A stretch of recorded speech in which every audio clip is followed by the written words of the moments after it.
today is a very special, awesome day. Is it because we are going to get to dive with turtles? No, she's excited about that.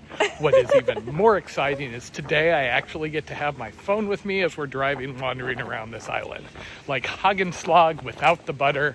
I've just felt like something major was missing. You see how I make those cultural references? So we are rushing because we need to drive across the island, and there are some sort of operation called like East Coast Divers, and they are the ones that do dives on the east side of the island. Everything else is on the west side. And the reason Jen was so excited to do that, like ran off and spent money without even thinking about it, was because they have a dive site called Turtle City, and we're expecting like 30 plus turtles. If there are no turtles, Taters will be slightly unhappy. Commandante Taters up there is on a mission. I barely had time to slurp down my French toast and swallow my coffee, and she's like, "Turtles, we must go!" We have been driving around without maps this entire time, and it mostly works out with the occasional exploratory thing where we're not sure where we are until we reach one side of the island or the other. But that is how we met goats and, let's see, a donkey and flamingos one time. It is a relatively small island, so you can't get too lost.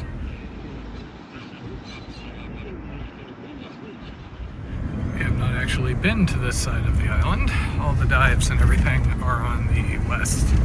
But Kip Turkey is over here, so.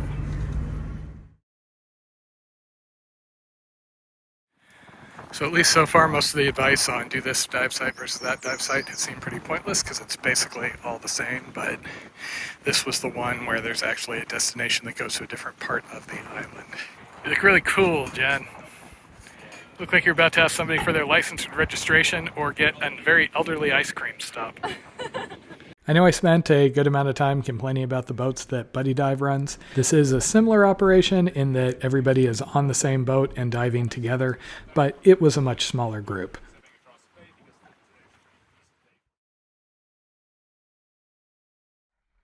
While the western coast is sheltered and generally doesn't have a ton of waves, the east coast is a little bit rougher. You can see we were getting tossed around.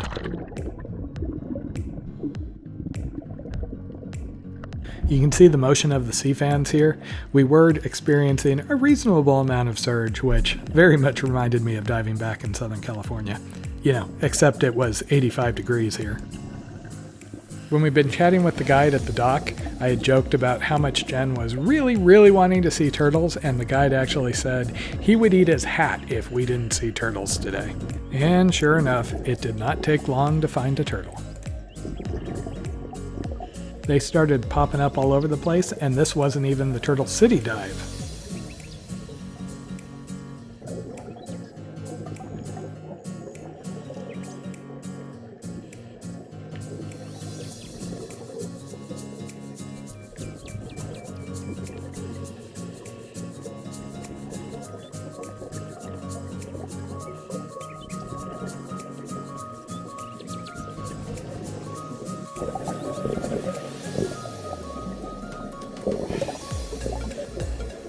This one was scratching his shell on the rock.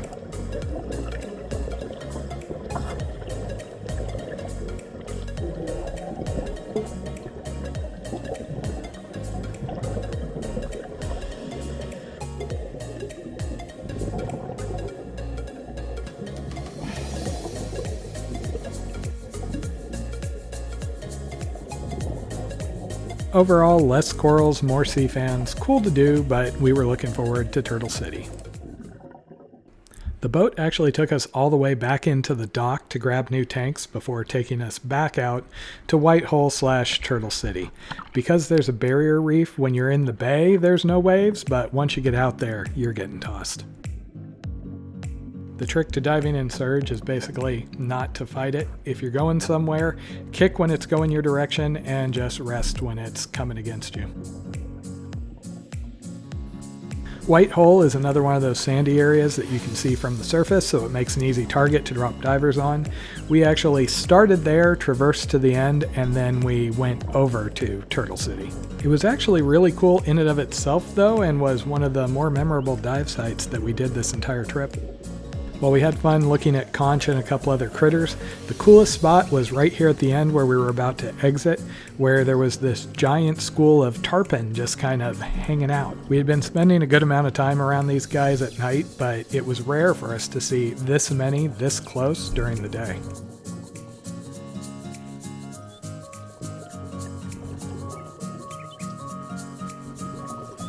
After that, it was a quick crossing across this very shallow fan garden that you can see was really, really surgy.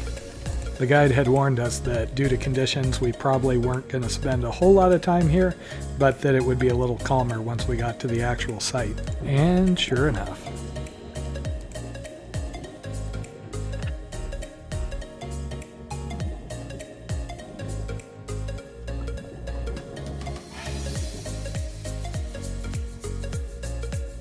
The clear spot on the rocks is actually a turtle cleaning station. They basically come up and all these little wrasses and other things will pick the parasites off of them.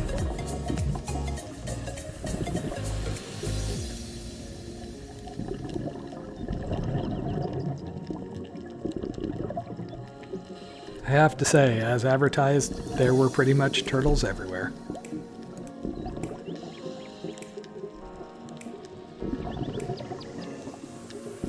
It was actually really cool because even though we were in a fair-sized group, there were so many turtles, there wasn't just all of us chasing after one, despite what it looks like in this clip.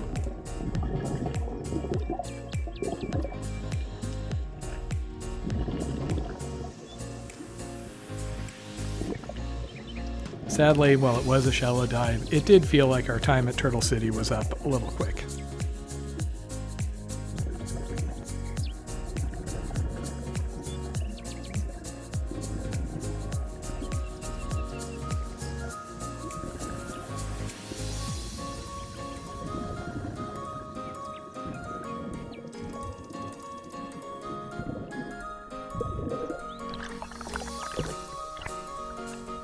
And after a few hours, that was it for our turtle excursion. Though we did hang out a little while and watch the kite surfers or windsurfers nearby.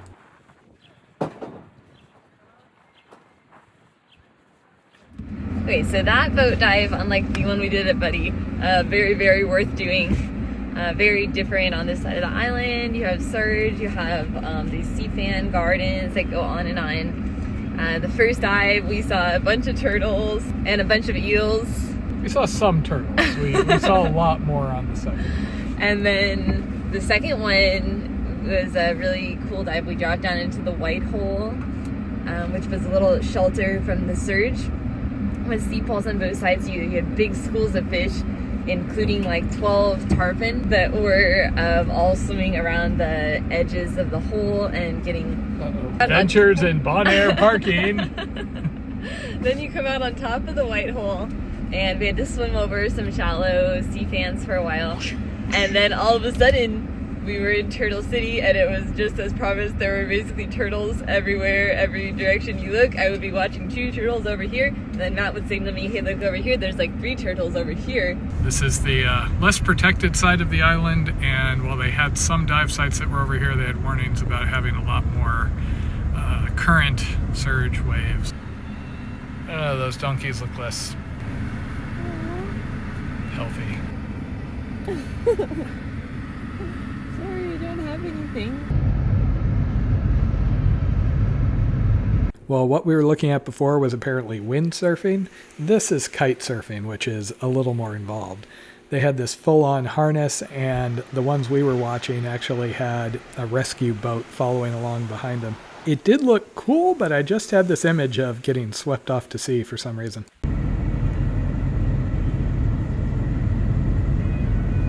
The reddish areas off to the right here are the salt drying fields, where they basically let in salt water, let it evaporate, and then collect the salt for sale. We kept noticing a lot of this fluff coming off the top and blowing over the dive site. So we are currently back at Buddy Dive for lunch, and then we're going to load up for afternoon tanks, probably down south. And then we have only one more day of diving tomorrow.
So we did one long 75-ish minute dive, and then we were debating doing another short one. We decided to come back, and we're going to do a night dive here at Buddy Dive. One of the things we learned the hard way, we use these, which is Diver Deuce. It is vinegar and rubbing oil. We didn't know about this at first. There's also dive ears, which like you put in your ear before. We ended up with really bad ear infections when we did our first big dive trip down in Florida. And I've known others that same thing. You go to the tropics, and after, a week or so of diving, you end up with like really bad pain. First time, Jen actually went to the ER and missed a really cool dive. That stuff really helps. We hit ourselves with it every time after we do every dive, and haven't had any infection issues since. So we are back. We are going to cook dinner while we wait for it to get fully dark, and then we are going to do another night dive at Buddy Reef. Feels wrong not using every possible tank, but I guess that's just the thing when you have unlimited tanks available. Every time I walk into the drive-thru, I look at that array of all the nitrox tanks, and I'm like, because normally it is such a big deal to have to get tanks and then pay for them and get them out. By now we had the whole night dive process down. We would take our gear over to the room and then drag it over to the dock where they had tanks available, and then we'd be in the water in practically no time. That upper level was actually their fancy resort restaurant. We never went there, but it seemed like we were providing some pretty good entertainment for them every night.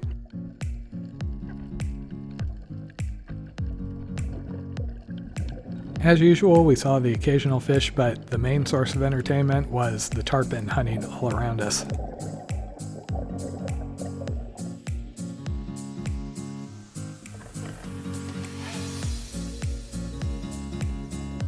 They'd mostly be swimming around pretty mellow like this until they caught sight of something. Then they would either kind of tilt downwards where they'd be eyeballing it, or they would start diving after it. Notice the little bluefish hiding under the rock.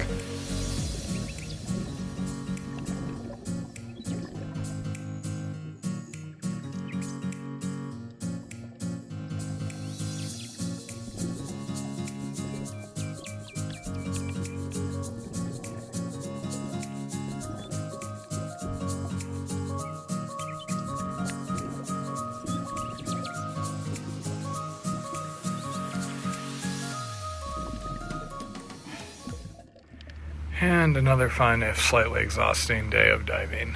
We got 4 dives today. Could have fit 5 if we had wanted to do a shorter one, but we had 4 70-minute dives. The dives under our control are usually 70 minutes.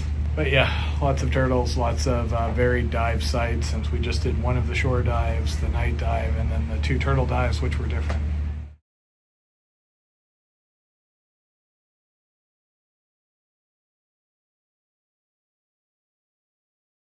I think I've reached my 80s phase at the moment.